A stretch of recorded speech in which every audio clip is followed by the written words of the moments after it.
नमस्कार, आप देख रहे हैं डॉन टू डस्ट चैनल और मैं हूं शुभम लंगे। हम आरएसपुरा साइड आए हुए थे और जब जहां से गुजर रहे थे तो रास्ते में हमें जो है एक सीनियर लीडर का जो है वो कार्यालय मिलता है और जब उनसे बातचीत में हमने सोचा कि क्यों ना आज उन्हीं से बातचीत की जाए। हम जहां आए ही हुए हैं, एक काम दो पंथ हो जाएंगे। तो इसी तरीके से हम जहाँ पे उनके सामने हमारे बीच में जो मौजूद हैं वो खुद किसान नेता हैं और खुद को ट्रांसपोर्टर भी कहते हैं। मैं बात कर रहा हूँ टीएस बाजवा साहब जी की। सर, सबसे पहले आपका थैंक यू। सर, बातचीत शुरू करते हैं। सबसे पहले मैं आपसे ये जानना चाहता हूं, आप खुद को किसान नेता भी कहलाते हैं और उसके बाद ट्रांसपोर्टर भी कहलवाते हैं। सबसे पहली चीज़ जो आज के दिनों में अगर देखा जा रहा है वो है महंगाई की बढ़ती हुई दरें। सबसे ज़्यादा अगर मैं बात करूंगा पेट्रोल और डीजल की कीमतें वो आसमान छू रही हैं।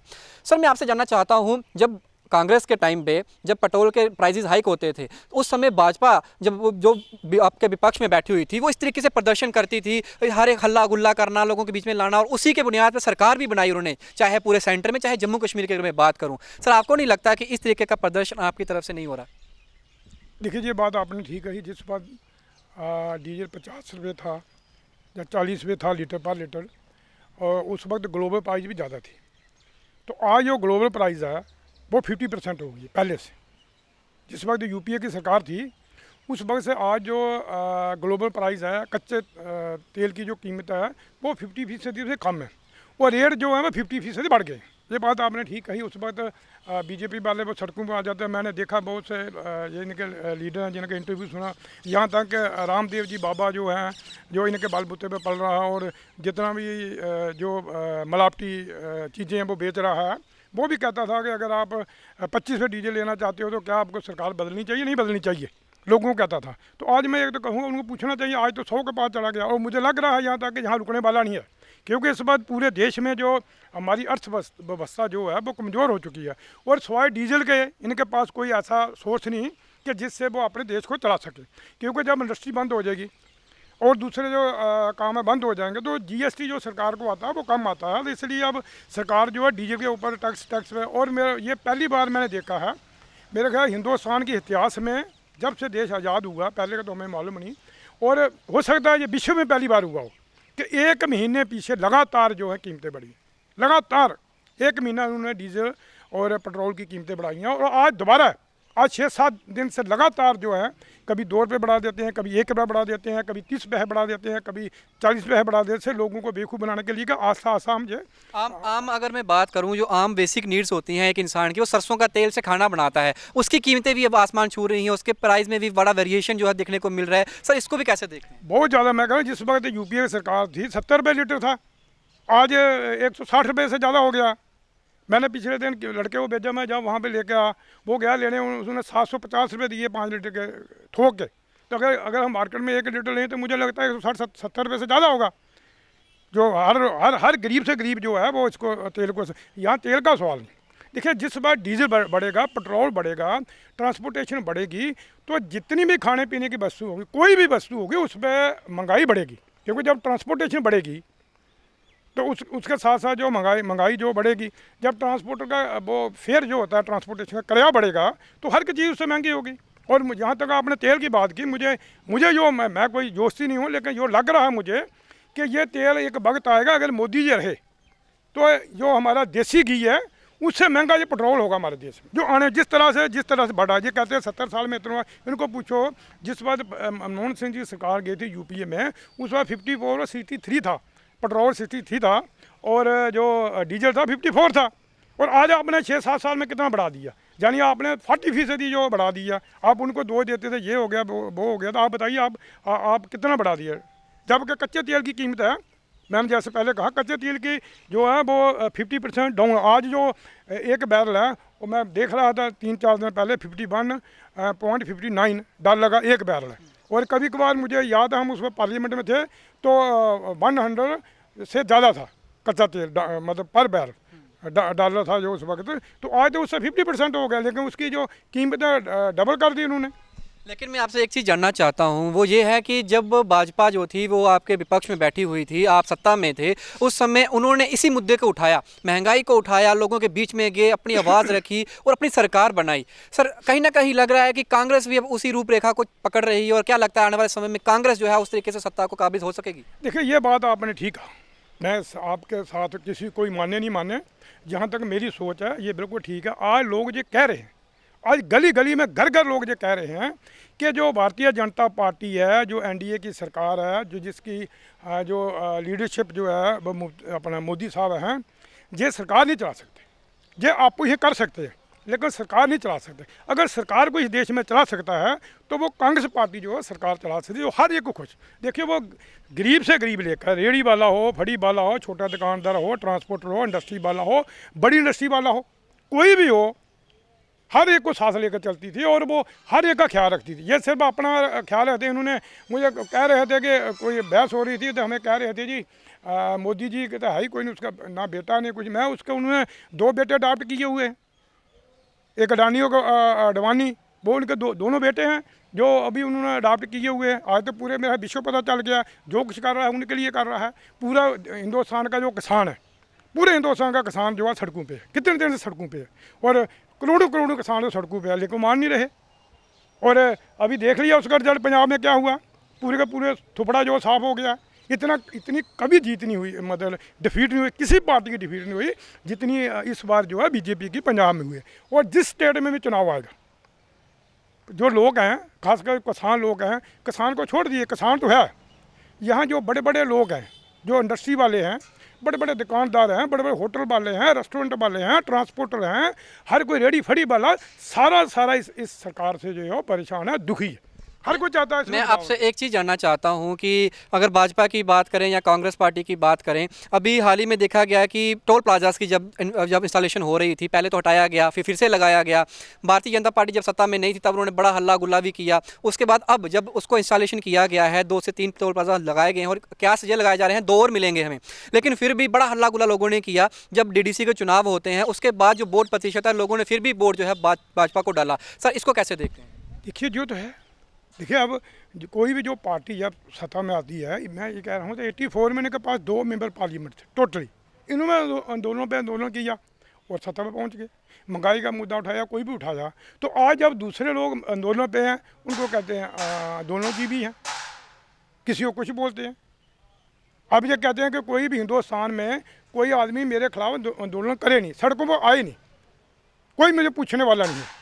तो ये तो डेमोक्रेसी है, सबसे हमें ये फंडामेंटल राइट है कि कोई भी आदमी जो है वो प्रोटेस्ट कर सकता है, पीसफुल प्रोटेस्ट कर सकता है। और हमारे जो किसान थे वो पीसफुल बैठे हुए थे, और 26 जनवरी को उन्होंने खुद बीच में इनके जो लोग से बढ़ के से वो जाकर उन्होंने वहाँ लाल वहाँ तिरंगा चढ़ाया, वहाँ किले में, हाँ किले में इन्होंने तिरंगा चढ़ाया खुद, और उनको बदनाम करने के लिए। और ये कहा कि अब आंदोलन ख़त्म हो गया। और जो खासकर जो गोदी मीडिया है वो बताता ही नहीं, जितना भी गोदी मीडिया कोई न्यूज़ नहीं बताता। ये तो सोशल मीडिया, आप जैसे जो मीडिया छोटे छोटे मीडिया हैं, और मुझे लग रहा है कहीं इसको भी बंद करें। जो मुझे लग रहा है कि मेरे आप जितना सोशल मीडिया है, अगर कोई 99% उसमें कोई करता है तो उसमें 99% उसके खिलाफ होता है, 100%। सब जो जितने भी है जो सोशल मीडिया है वो उसके खिलाफ है, और खिलाफ नहीं, वो रियलिटी जो है बता रहे हैं। लेकिन कोई भी जो नेशनल चैनल है, कोई भी जो गोदी मीडिया है, एक बात भी जो उसके खिलाफ नहीं बोलता। हाँ 1-2 24 है, शायद NDTV है, और 2-4 और 5 जो बाकी रीजनल चैनल जो हैं, बाकी छोटे छोटे आप जैसे हैं, वो इस बात को हाईलाइट कर रहे हैं। इसलिए पूरी जनता जो समझ चुकी है आज पूरे देश में क्या हो रहा है। जब से जम्मू जो है वो यूटी में बदला, तब से ही लोगों के अंदर ये कयास थे कि जम्मू यूटी नहीं यूपी बन जाएगा। सूरत हाल वैसे नज़र आ रहे हैं हमें, क्योंकि जब से 370 और 335 को जो है वो वहाँ से हटाया गया जम्मू कश्मीर की, अगर मैं बात करूँ, उसके बाद क्राइम रेट की रेशो जो है बढ़ गई है। मैंने आपसे स्टूडियो में भी ये सवाल पूछा था। अब की अगर मैं बात करूँ, जब से इंटरनेट की बहाली की गई 4G की, उसके बाद मिलिटेंटों का यूँ आना और सरेआम उनको पकड़ना, इतना बारूद असला उनसे बरामद होना, सर इसको किस नज़रिए से देखते हैं? देखिए यहाँ तक आपने मिलिटेंसी का कहा और साथ में कहा कि 370 ख़त्म करने का। मैं शुरू से कह रहा हूँ कि 370 जो उन्होंने ख़त्म की है, इसमें हर को पूछ कर करते तो उसमें अमेंडमेंट की जरूरत थी। 35A है जो हमारे जो राइट्स हैं उन्हें इंटैक्ट रखती है जम्मू कश्मीर के लोग। आज ये जैसे इन्होंने कहा विकास का दौर शुरू हो जाएगा, लेकिन यहाँ विकास की बजाय यहाँ सत्यानाश होना शुरू हो गया। आज कोई कह रहा है ये प्रॉपर्टी टैक्स भी लगा रहे हैं, मुझे जो कह रहे हैं कोई पेपर में आया कि प्रॉपर्टी टैक्स लगा रहे हैं। तो इसलिए इन्होंने सोचा कि हमें पूरे देश में जो है वो फ़ायदा होगा, इसका करने से लोग हमें वोट देंगे। लेकिन मैं समझता हूँ हिंदुस्तान की जनता बहुत समझदार है, वो समझ चुकी है कि ये 370 एक इनका इशू है। देखिए 2 बातें मैं कहना चाहता हूँ और जनता को समझनी चाहिए। इस वक्त जो जो हमारी भारतीय जनता पार्टी है, उनके पास एक ही वेपन है, वो है कश्मीर इशू। इधर से पाकिस्तान, उधर से कश्मीर, और अब चाइना भी थोड़ा बहुत इंक्लूड हो गया।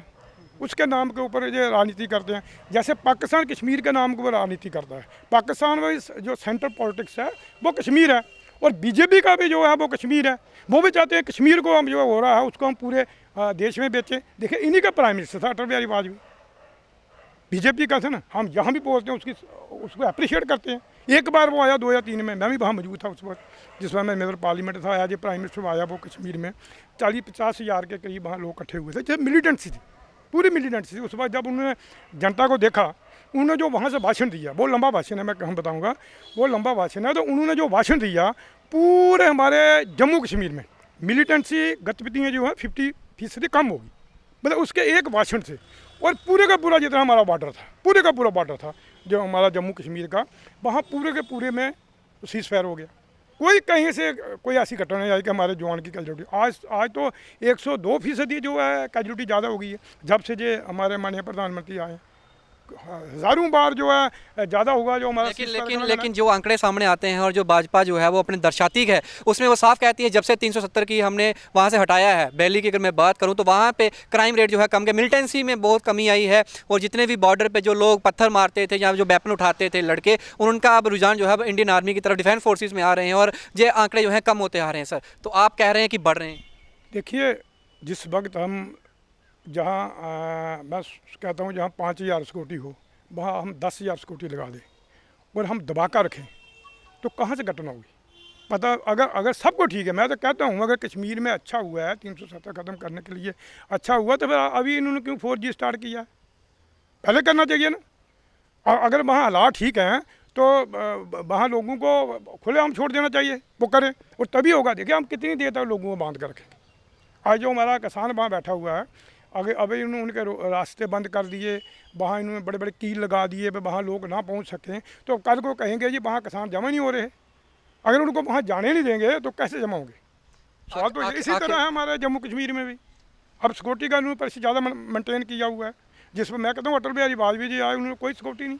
उन्होंने, मैं कहता हूँ, एक भाषण दिया, पूरे का पूरा जम्मू कश्मीर शांत होगा। दूसरी बार उसके 2004 में जब पार्लियामेंट के चुनाव हुए 4 में, उस वक्त 2-3 वहाँ MLA के चुनाव हुए, जहाँ 75% पोलिंग हुई। पहले वहाँ 10% हुई, 12% हुई, कहीं 6% हुई, कहीं 650 वोट से हमारा रमन मट्टू जी हैं, वो 650 वोट से MLA बना था वहाँ। लेकिन दूसरी बार जब चुनाव हुआ तो वहाँ के 70-75% जो है वोट पड़े। ये होता है। आखिर में एक चीज़ पूछना चाहता हूँ, अभी प्रॉपर्टी टैक्स की बात की जा रही है, 15% म्यूनसिपैलिटी के अंदर जितने भी एरियाज़ आएंगे उन पर 15% टैक्स लगेगा। इसको किस नज़रिए से देखते हैं और आम इंसान के जीवन में किस तरीके से ये असर डालने वाला है? देखिए, ये तो मुझे इसमें क्या कहना है कि असर डालने वाला है नहीं है। जब 15% वो टैक्स लगाएंगे तो हर के ऊपर असर पड़ेगा। वो कौन है जिसके ऊपर असर नहीं पड़ेगा? हर के ऊपर असर पड़ेगा। 15% जिसके घर से जाएगा असर तो पड़ेगा।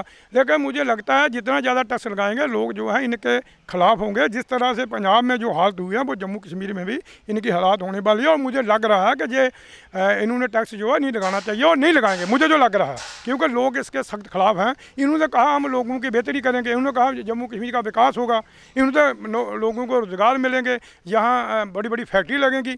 अब 3 साल हो गया, यहाँ ना कोई फैक्ट्री आई, ना किसी को रोजगार मिला है। जो लगे हुए थे हमारे सेल्फ हेल्प ग्रुप, वो भी निकाल दिए। कितने लोग इन्होंने नौकरी से जो निकाल दिए। ये सिर्फ एक मात्र दिखाने के लिए, क्योंकि यही बात है, TV इनका अपना है, जो नेशनल मीडिया है। ऑलमोस्ट मैं समझता हूँ 95% जो इनके नेशनल चैनल हैं वो जो है वो इनके हैं। और ये अच्छा है कि जो हमारा आज जो मैं कहूँ देश को पता चल रहा है कि देश में क्या हो रहा है, प्रैक्टिकली देश में क्या हो रहा है, किसान को क्या परेशानी है, महंगाई कितनी है, डीजल बढ़ा है, ये बढ़ा है। तो ये सोशल मीडिया की वजह से अब लोगों तक पहुंच रहा है। अगर सोशल मीडिया ना हो तो एक भी बात जो है, जिस तरह चाइना में हुआ, ये कहते थे चाइना हमारे अंदर नहीं घुसा। आज माननीय जो हमारे रक्षा मंत्री हैं, डिफेंस मिनिस्टर हैं राजनाथ सिंह जी, उन्होंने on the house of Rajya Sabha कहा, फ्लोर में कहा कि जो चाइना की सेना वो पीछे जा रही है, हमारी सेना पीछे आ रही है। पर जब उन्होंने हमारा जो एरिया उसको कैप्चर नहीं किया तो फिर पीछे जाने का सवाल है। इसका मतलब वो हमारे, और एक मैं ये कह रहा हूँ, मैंने एक TV पर सुना था, एक आर्मी का ऑफिसर था, उसने कहा था कि जो चाइना है वो हमारे टेरिटरी में घुसा है। और जिस वक्त उसने एक बार मैंने उसको सुना और नीचे किसी ने उसका दिया, वो ब्रेकिंग न्यूज़ थी कि माननीय प्रधानमंत्री के ऊपर देशद्रोह का केस चलना चाहिए, इसने झूठ बोला है। एक बार सिर्फ वो टीवी में आया, उसके बाद पूरी की पूरी न्यूज़ खत्म हो गई, किसी चैनल पर वो न्यूज़ आई नहीं, क्योंकि वो इनकी खराब आती थी। और ये प्रधानमंत्री एक बार नहीं कहा, किसी भी बीजेपी वाले एक बार नहीं कहा कि चाइना हमारे अंदर घुसा जाए। अगर घुसाने तो पीछे जाने के बाद इतना हमने, अगर वो अपनी जगह है, हमारी फौज अपनी जगह है, तो हमने 11 बार उनसे बातचीत की। 11 बार आप चाइना से बातचीत कर सकते हो। तो जो हमारे देश के नागरिक हैं, जो पूरे देश को पाल रहा है, जो हमारा किसान है, जो अन्नदाता है, जो कृषि प्रधान देश है, जो देश हमारी रीढ़ की हड्डी है, जय जवान और जय किसान का नारा लगाते हैं। आज जवान बॉर्डर पे जो है वो अपनी कुर्बानी दे रहा है, और जो उनके जो फादर्स हैं वो वहाँ बैठे हुए हैं, दिल्ली में बैठे हुए हैं, 70-80 साल के बुजुर्ग। और एक पीछे जी मैं आपके माध्यम से मैंने सुना कि एक हमारा जवान है वो कश्मीर में वो शहीद हो गया, और उसका बाप जो दिल्ली में बैठा हुआ था, धरने में बैठा हुआ, वहाँ से आया, और फिर वो उसका जो भी करते हैं 10वें के बाद फिर दोबारा वहाँ चला गया। भाई इतना लोगों में जोश है कि वो समझते हैं सारे, ये कि किसी किसानों की नहीं है कि हम कहें कि इससे किसान को नुकसान हो रहा है। एक रेडी फड़ी वाले से लेकर ट्रांसपोर्टर से लेकर बड़े से बड़े इंडस्ट्री वाले को इस बिल का जो है नुकसान हो रहा है। जब ये बिल आएगा, गरीब को जो राशन है, जो हमारा FCA डिपार्टमेंट है, ये ख़त्म हो जाएगा। जो गांव में हम जो PDS सिस्टम है, जिस तरह इन्होंने ये किया ना गैस का, उसी तरह उनको सब्सिडी देंगे।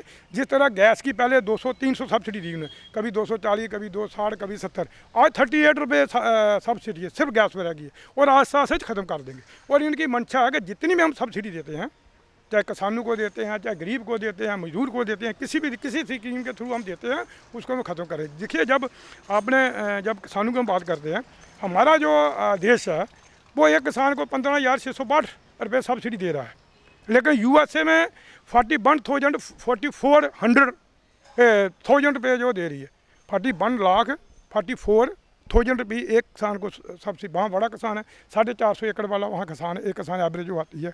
और इसी तरह जो जापान है वो 7 लाख रुपये एक किसान को सब्सिडी दे रहा है। इसी तरह कनेडा है वो 4 लाख से ज़्यादा दे रहा है। मतलब वो इतनी सब्सिडी जो है किसानों को दे रहे हैं। तभी देखिए इस वक्त जो है हमारी ग्लोबल मार्केट है किसान की भी, जो हमारा एग्रीकल्चर सिस्टम है ये भी एक ग्लोबली है। तो जब हमारी जो कास्ट है, जब हम उसको खेती करते हैं, हमें यह कास्ट ज़्यादा आएगी तो हमारा जो प्रॉफिट कम होगा। तो जब हम इंटरनेशनल मार्केट में उसका कंपेयर करेंगे, वो कैसे करेंगे? अब वो इतनी सब्सिडी देते हैं एक ज़मींदार को, हम 15,000 रुपये लगभग 15,000 एक सब्सिडी देते हैं। तो ये सब दिखने वाली बातें हैं। और मुझे लगता है कि जो हमारे माननीय प्रधानमंत्री जी हैं, वो एक तानाशाही तरीके से देश को चला रहा है, लेकिन ये तानाशाही चलने वाला नहीं। अगर तानाशाही चलने वाला होता, ये लोग तानाशाही के चलने के होते साथ चलते, तो आज भी अंग्रेज़ों के हम गुलाम होते। इसलिए लोग समझ चुके हैं वो तानाशाही कभी बर्दाश्त नहीं करेंगे। और एक बात मैं आखिर में कहूँगा, देखिए जितने हमारे चाहे 15 PM रहे चाहे कम रहे, जितने भी आज दिन तक PM रहे, जितने वो अपने पूरे 70 साल में नहीं बोले भाषण किया, इतना हमारे प्राइम मिनिस्टर ने कल एक प्राइम मिनिस्टर ने भाषण दिया है। लेकिन झूठ पर झूठ, उस पर कोई अमल नहीं हुआ, अमल बिल्कुल नहीं। लेकिन भाषण में हमारा मजदूर किसान से लेकर बड़ा इंडस्ट्री वाला है, सारे का सारा जो है वो पैसे वाला हो गया। लेकिन ग्राउंड पे कुछ नहीं, ग्राउंड पे लोग भूखे मार रहे हैं। जाके रेडी फड़ी वाले को आप आए हैं, पूछो उनको, वो कहते हैं जी पहले से हमारी 30-20% इनकम रहेगी, बाकी सब खत्म हो गया। किसी दुकानदार को पूछिए, ट्रांसपोर्टर पे आप गए थे वहाँ, देखना उनका क्या हाल है।